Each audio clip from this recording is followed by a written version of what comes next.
Welcome to Disunion, the Government Union Report, the podcast where we delve into the ever-evolving landscape of public sector labor policy and law. I'm your host, David Osborne, and I'm excited to be your guide through the complex world of government unionization. We bring in experts and individuals with hands-on experience navigating the challenges and opportunities surrounding the unionization of government employees. From the latest legal developments to the practical insights that shape the policies, we've got it covered. So get ready to gain a deeper understanding of the newsmaking issues that impact public sector labor policy across the nation. My guest today is Tony Kinnett.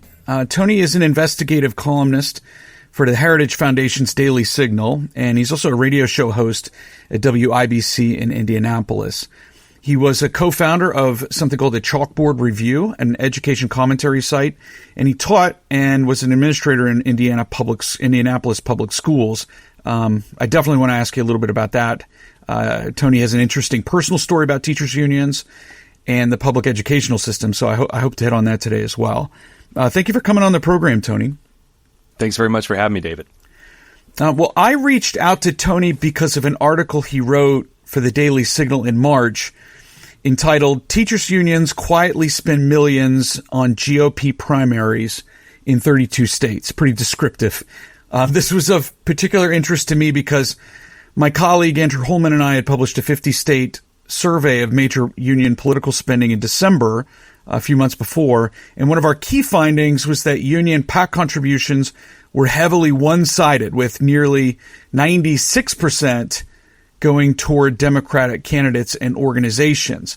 Now, that may be interesting in and of itself, but the 4% going to Republicans may be just as interesting. And that's part of what Tony was looking at here. He looked at the last 6 years of union political spending by teacher unions and seems to have detected a pattern. So, Tony, what are teacher unions up to here? Well, first of all, there are individuals in the country who think that the Maine November elections are the most important thing, and those people are what I like to call wrong. The most important thing in the American election cycle, in the American election system, is the primary. That is when actual candidates are determined. That's when you get an idea of who's going to deliver what policies. By the time you get to the November election, it's just one party, throwing a punch at the other. So what many individuals in politics have started to do over the last couple of decades is shift their attention to primary candidates, especially in deeply red or deeply blue areas. For teachers unions, this means that they will take kind of more establishmentarian, kind of Bush-era Republicans who are easily bullied into pushing extreme public school, public subsidy-style policies. By public subsidy-style policies, I mean like professional developments through Pearson and other organizations that benefit heavily from government subsidies. And then they will push those Republican primary candidates through with tons and tons and tons of money. And then, I kid you not, the calendar day after that state's primary, every dollar for any Republican candidate dries up. And then they throw all of their money behind Democrats. And I have double and triple checked that. It is the wildest thing I have ever seen because it sounds like it should be a conspiracy theory, like something your uncle should be the tape. But I tell you what, them unions are getting it all at this point. It actually is a statistical fact that every teachers union and teachers union associated PAC that I saw has been spending millions of dollars across the country for Republican primary candidates in state legislature races. Some of these state legislature races on average spend between $8,000 and $30,000 in their campaign cycle. Teachers unions in some of those districts, in some of those average spending districts, have spent between $75,000 and like $200,000 per candidate. I haven't seen a primary strategy like this in the entire time I've been analyzing this stuff. So Tony, what's the goal here? I mean, are they trying to get that Republican across the finish line, or is it just kind of hedging their bets just in case their Democratic candidate doesn't win? It's both. So imagine you have a district that's very heavy Republican in which the majority of the voters are going to go vote straight red in November. So therefore, it makes no sense for you to even care about the Democrat opponent, at least when it comes to the bells and whistles of the financial policy for your donor strategy. I mean, of course, in public, you're going to go, yes, I'd like this Democrat candidate to win. Well, that's great. I would absolutely love the ghost of Calvin Coolidge to be president, but that's not going to happen. And so what they'll do is, in the Democrat side of the aisle, they will then fund the best to their whims and wishes Republican candidate they can find. Now, in some state legislature elections, they've actually found Democrats to just run as Republicans. That's happened twice in Illinois. That's actually how I was thrown onto this story, as I was looking up his history, and I started noticing some weird patterns and trends. But realistically, it's for teachers' unions, as long as public schools, as long as governmental organizations like Pearson keep receiving the big bucks, then it doesn't really matter to them who the candidate is, because another thing establishment Republican state legislature policymakers are known for is being so aggressively status quo that they're not interested in changing anything, just as the GDP grows for the state, increasing the amount of funding towards the state's ancillary organizations.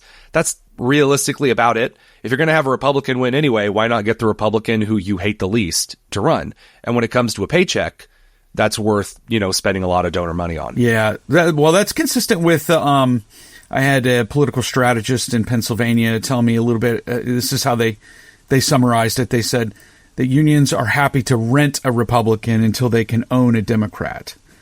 And what they saw, at least, was that in Pennsylvania, it was pretty effective to give even small amounts of money to Republicans if they won. Some of these Republicans would come into office with $500 and still feel like they owed something to the union.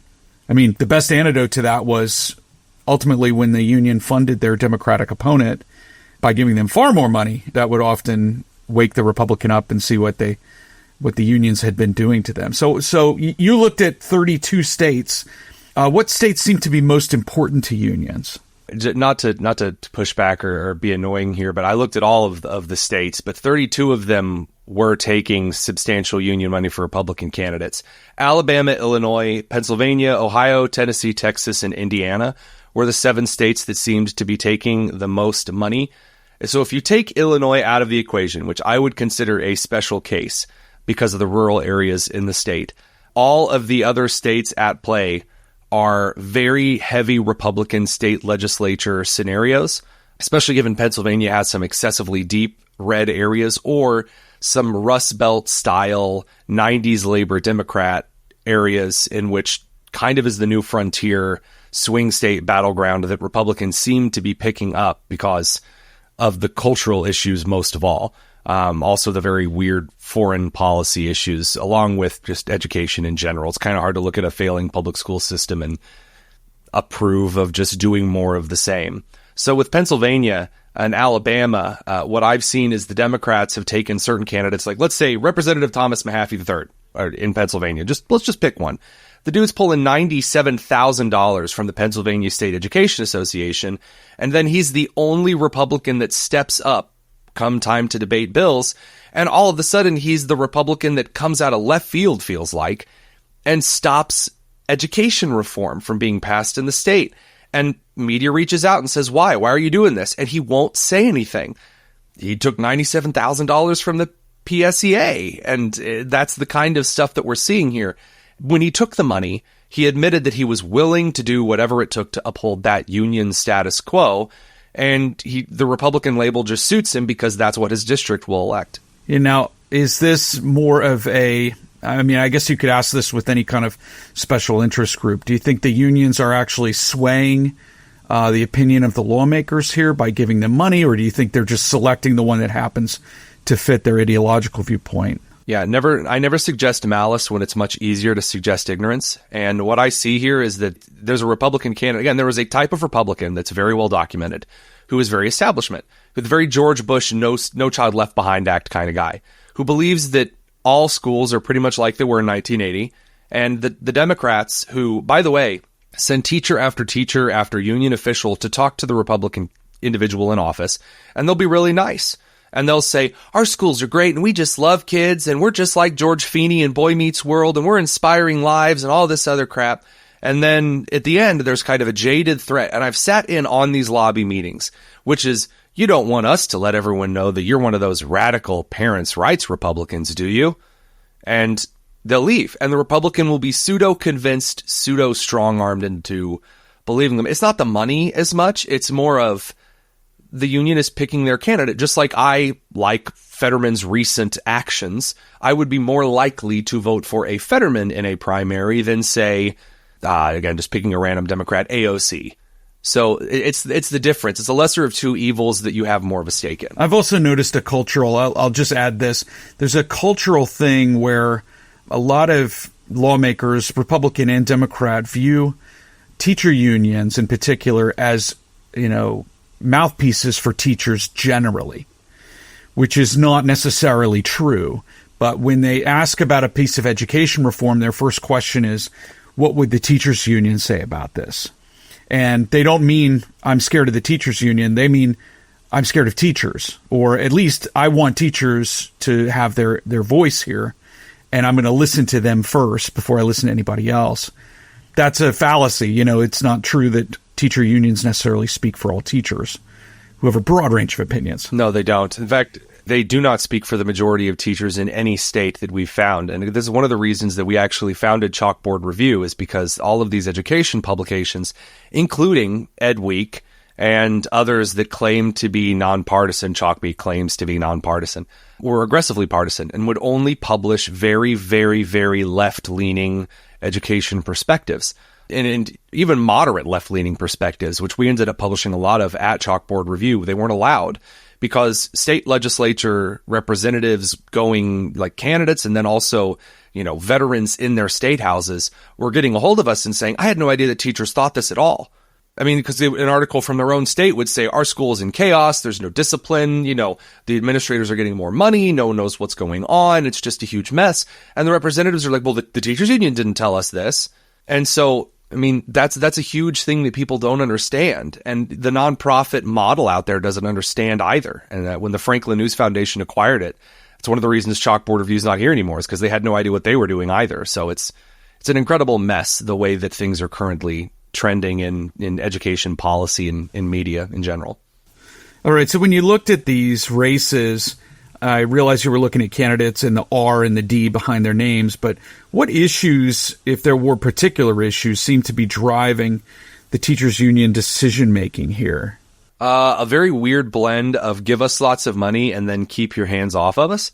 It's that kind of pseudo lots of funding, lots of regulatory oligarchization, because it's not really deregulated. They'll say, well, we just want you to keep your hands out of our classroom and let us teach. But that's not true, because teachers unions still advocate for heavy regulation regarding education.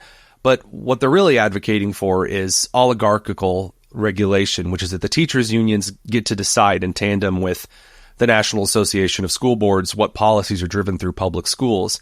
And any Republican candidate that's willing, or Democrat candidate, or, Green candidate, or whatever, is non-affiliated, is going to push those kinds of policies, then they're willing to throw money behind it. Because as long as you give them a big paycheck and require teachers to be a part of the union, which again is this oligarchical regulatory style action, then they can just, it's like an inner city school coming up with a new 4-year plan to solve its education situation. They'll just come up with a new name for it. They'll say there's some kind of new cultural issue that's preventing kids from learning that they can resolve with a little more money, and it's the never-ending gravy train. It's the very opposite of the buck stops here. It's the buck keeps on heading down the line. That's interesting. That's really interesting. So the idea, I was speaking with another guest recently about the ability of unions to secure funding from the state, and yet they had some trouble once the money got to the local school district and actually getting teachers paid.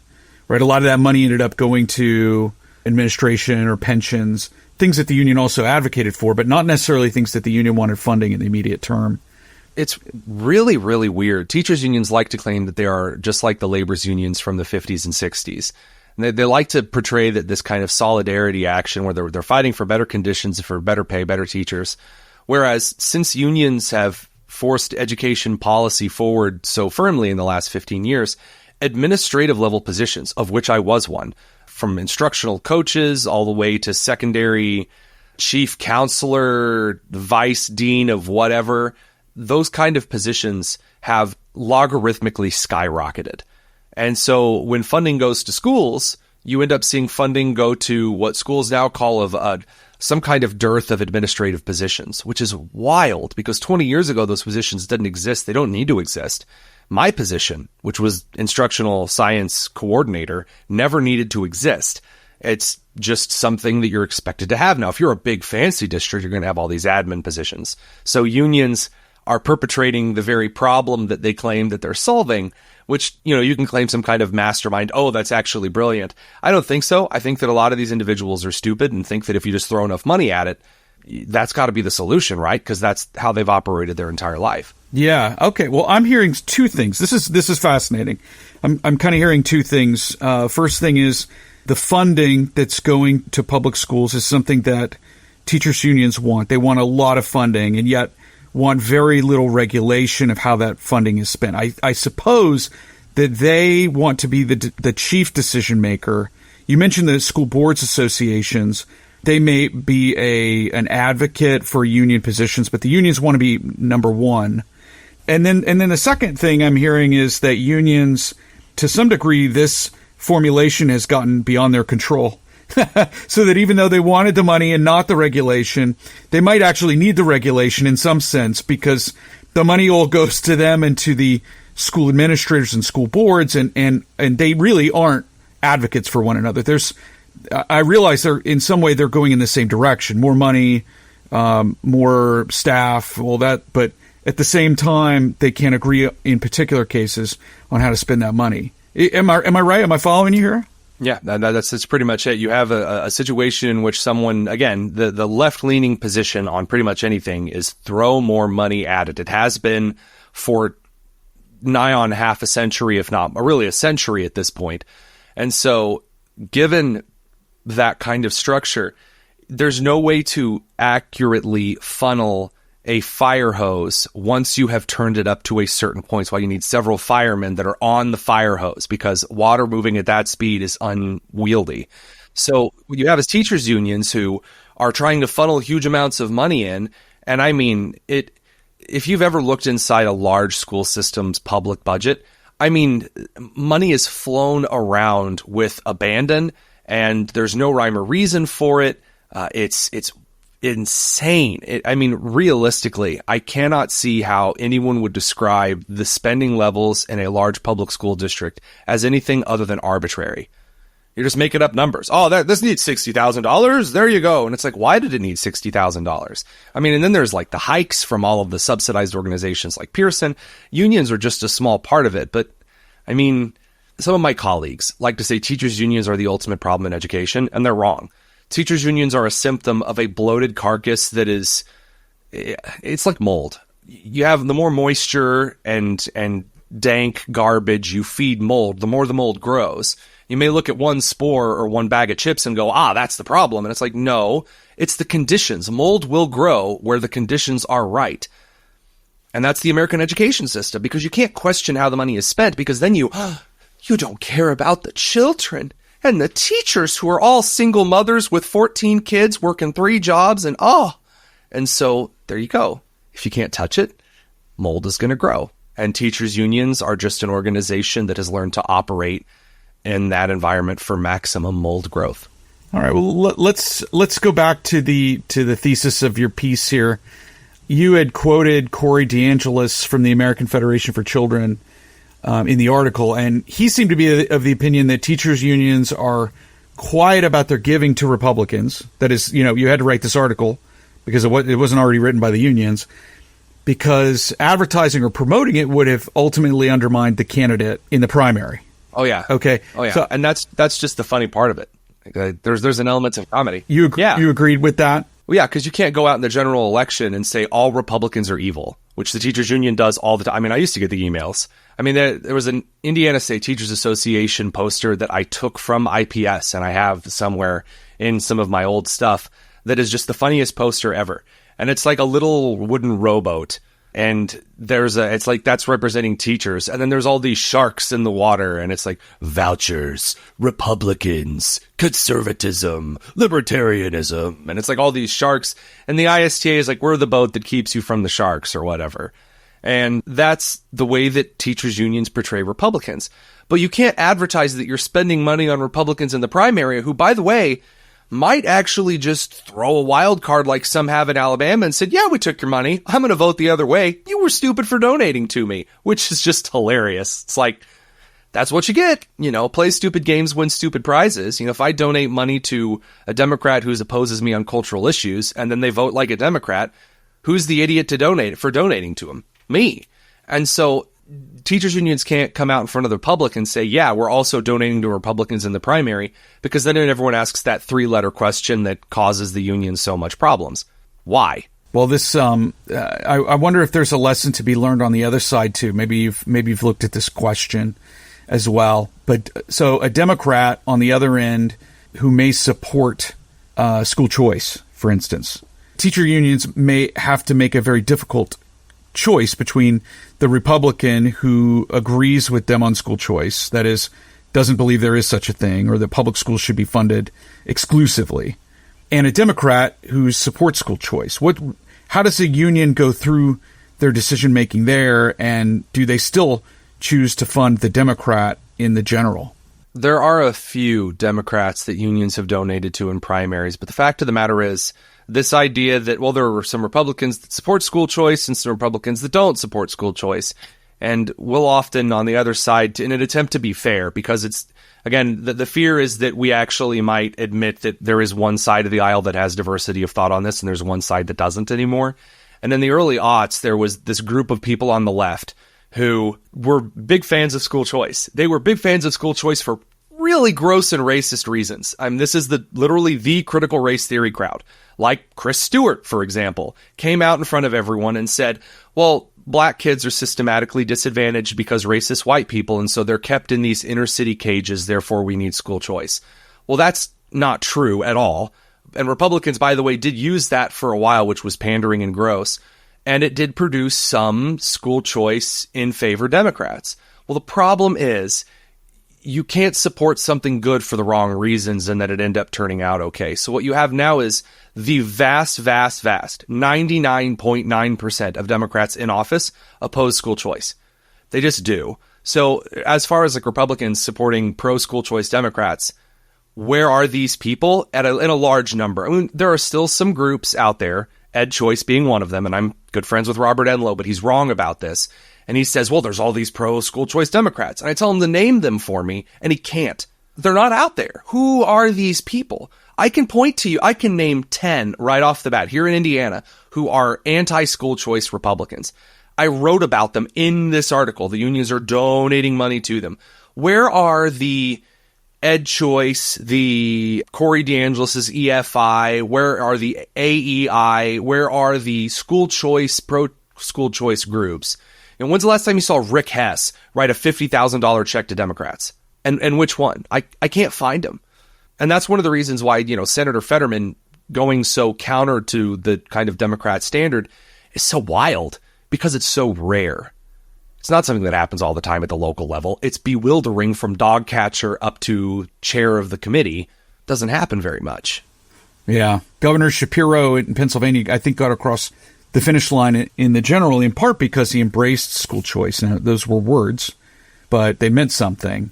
And hopefully by the time this airs, he will have done something meaningful to embrace school choice, in fact. I would love to see it. I think that Shapiro and Fetterman are some of the very last of the 90s labor Democrats. That's just trending data suggests that. Shapiro would also be one of those people that partly believes in school choice for some of the wrong reasons. And that ends up creating very weird strings and very weird cultural narratives that end up getting kids, as we saw in Ohio, beaten half to death on the playground. And so, I hope that Shapiro does things well as well. I actually think there's a very, very good chance that Shapiro could see himself as one of the next potential candidates for president. It would make a fantastic candidate to have someone who's maybe on the Democrat side. Democrats are more loyal in a lot of ways, but would embrace the school choice aspects of what's going on the right. That you would think. Now, you have to get through the primary. That was part of your point before, that the primary is what determines a lot of these ideological purity issues. And you have to make it to the general first. Well, let me ask you, you got caught sort of crosswise in your own profession. I know you've spoken about this before, but I wonder if you could sort of bless us by telling us a little bit about how you ended up in the crosshairs at the teacher union and what happened as a result of that. Oh, as far as a crosshair of the teachers union, ever since I got into education after I got out of college and I started teaching, I'll never forget my first year. If you've ever seen the movie Hoosiers, that's the school I started teaching at. And so my first year there, really enjoyed teaching, really liked what I was doing. The union did nothing for me. But they were given all this time in the district to talk to us, and like the administrators had to leave the room, and it was very weird.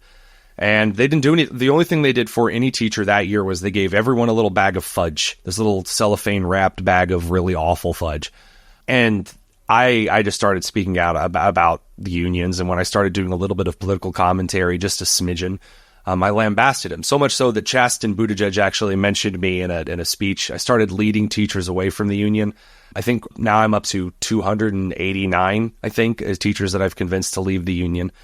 And that's something I was interested in. As far as the union in and of itself, that's the last time I was really in their crosshairs particularly. I went to teach in Indianapolis. I taught at a school called Lawrence North High School. Enjoyed teaching there. And then I went on to administration. And I was in the crosshairs of the district after they went around telling a bunch of parents. Well, they didn't tell. They asked us to tell in an email. Can you tell parents that critical race theory, we're not teaching it. It doesn't exist. If any teachers ask, if any parents ask, as administrators, we're asking you, tell them no. And they gave us a script like I was a telemarketer. And I hated that. I was really disgusted by it because I had studied critical race theory at the graduate level for about 7 or 8 years at that point. And I knew exactly what it was. I had studied it extensively. It's like a beautiful dumpster fire. It's like a storm chaser. How can you not love that just pathetically descripted disaster that it was? That's one of the reasons I studied it. And so I ended up releasing a video that went viral and said, I'm a science administrator here. This is what we're doing. Here are the exact citations from the books that we've gone through that show exactly what it is and how we're instituting it as a district level curriculum and pedagogical model. And it took them several months to fire me because they could not find anything to fire me for. All of my evaluations were highly effective. All of the things that I was doing were above board. Chalkboard review was a couple of months old at that point. That didn't violate any rules. It was really funny, actually. I would go into HR meetings and they were mad at me because I had gone on Tucker and I had gone on other various programs around the country, left-leaning and right-leaning. And I had just talked about my experience and what was going on in education. They were very upset about it. Why didn't you come to the administrators about this? And I said, I did. And you didn't listen, and you literally brushed it off. And here are the emails and the phone calls that I recorded. You recorded phone calls? Yeah, because I didn't trust you. Why wouldn't you trust us? Because of all this evidence that you ended up doing things that were untrustworthy. They couldn't do anything with that. They wouldn't let me bring a lawyer, and then we strong-armed them into letting me actually bring a lawyer. They're like, you can bring a union representative, but you can't bring a lawyer. Well, I'm an administrator. How would I have a union representative? It was this amazing big mess that they tried to put me through. But eventually they did find a reason to can me, which was that I had missed a Microsoft Teams meeting exactly 14 months ago, which was incredible. I still have the letter. It's one of my favorite letters. And that I had once taken a sick day, but I didn't provide a doctor's note. It was special.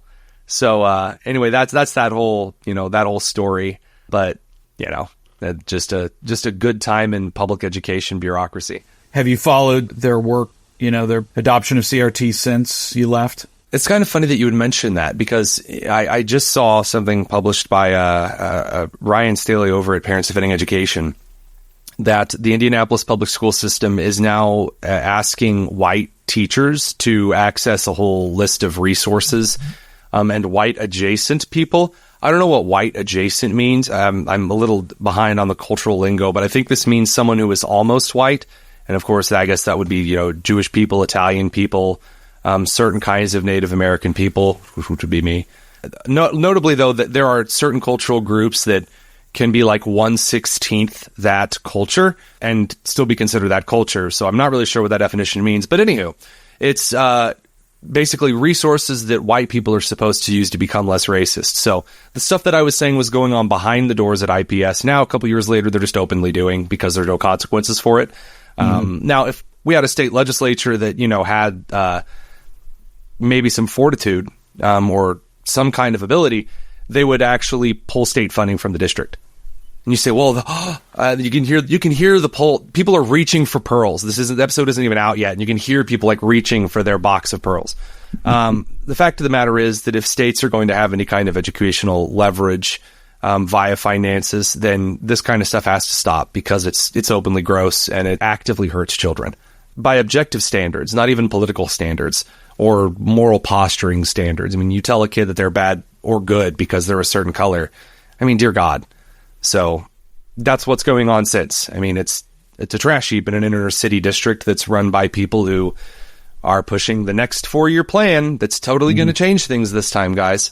You know, I find it really interesting. I think I've mentioned this before, but there was recently teacher unions have started pushing for the adoption of certain policies in school districts. So they'll even draft up a model policy like that, union's model policy for potential adoption. A lot of them are on their face.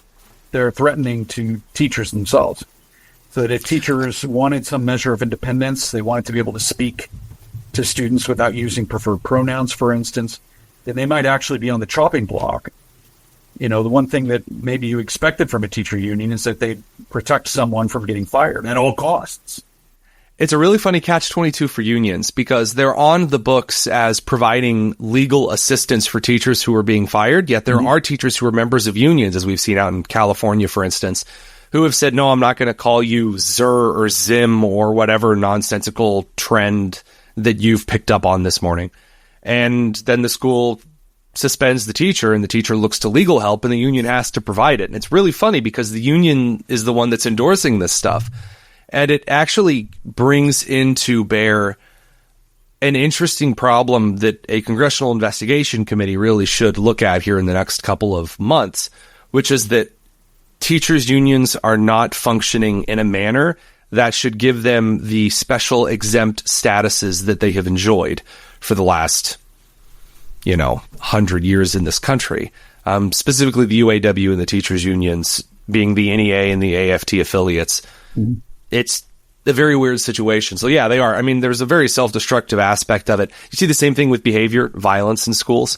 Unions aren't pro-suspension and expulsion, which they should be, but they're not because it's just the same social policy nonsense that a lot of corporations have fallen prey to. It doesn't actually benefit them, but they're scared to stand up against it because they were the ones who have made their entire party platform and their entire organizational platform cultural instead of pushing specific aims and claims.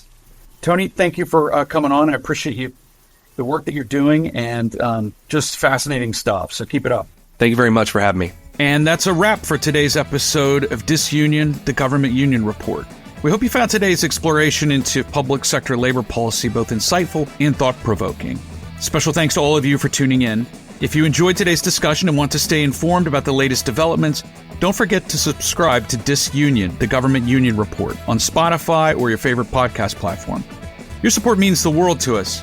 I'm David R. Osborne, reminding you that understanding labor policy is crucial for shaping the future. Until next time, stay informed, stay engaged, and keep making a difference.